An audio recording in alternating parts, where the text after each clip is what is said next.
Hey guys, Coach Rich here with Rashti Fitness. I wanted to show you, I'm pretty excited, right? You know, the small things excite you when you're trying to stay healthy. Replacing my flooring. So I've had this flooring, this is pretty thin. Let me show you what it looks like if you can see just my finger right there. It's fairly thin. I've had this flooring since 2009, 2010 when I started P90X, okay?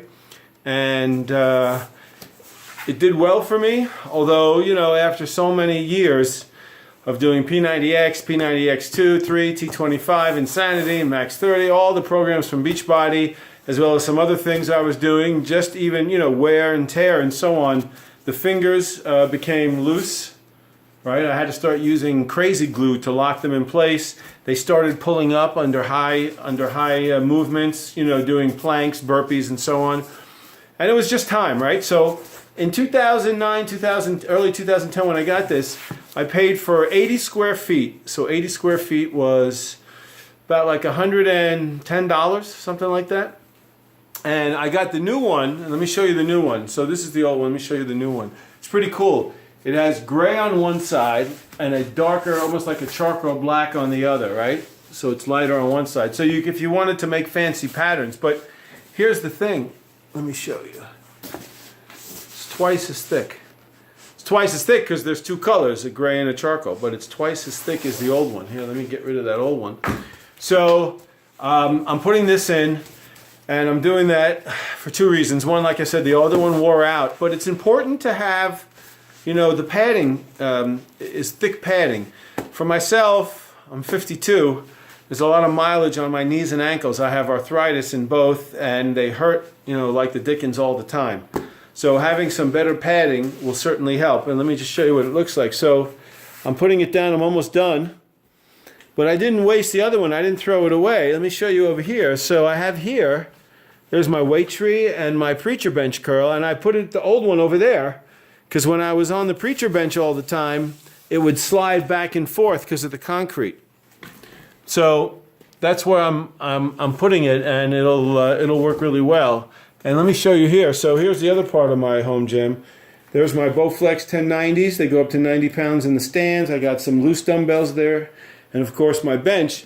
I might put the rest of the padding, I might actually put it where the bench is. I'll have to see, because I move the bench all the time. Because of the pole that's in the basement, if I'm doing different exercises, you know, the bench gets moved a lot, so we'll see. But anyway, the moral of the story is, you know, you have to invest in the right equipment. And, you know, most people keep equipment for a long, long time. But if you're using the equipment often, and things like padding, things like benches, eventually the bench comes apart, the padding or the stuffing can wear out, the stitching on the bench can tear after a while.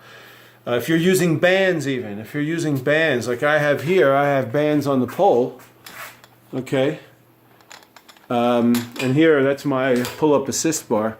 But when you're using these bands, you know, eventually they wear out. Or, especially with bands, they can depending on the humidity or dryness, right, of the house, they can develop micro cracks or fractures, small tears you may not see.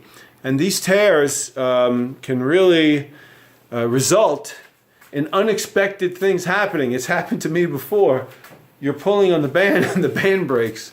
You know, you can get whacked in the face. So, you know, after a certain amount of years, you probably want to you should inspect your bands frequently, take care of them.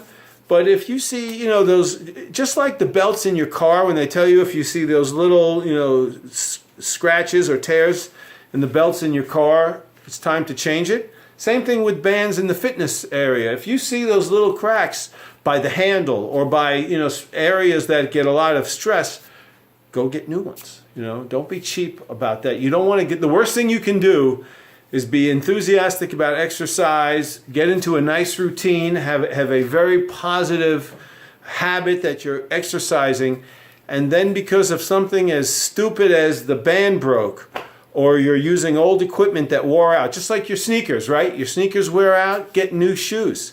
If you use inserts like I do, I get new inserts usually every 3 months. I rotate shoes as well, depending upon what I'm doing. And I have different shoes, believe it or not, for different workouts. When I'm doing Body Beast, just the weight training, I usually train barefoot. Sometimes I'll wear sneakers. Obviously, if I'm in a hotel fitness center, I'm going to wear sneakers. But if I'm at home and I'm training just lifting, I usually lift barefoot. When I'm doing core de force, hammer and chisel, anything that's a cardio type movement with plyometrics that has more higher of an impact, I of course wear my sneakers. I wear the right sneakers. I don't wear running shoes.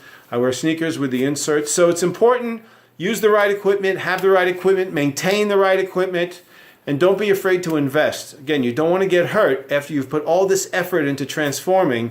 You don't want to get hurt, have a setback, and then you start to revert to bad habits. So it's a good tip. All right, take care now.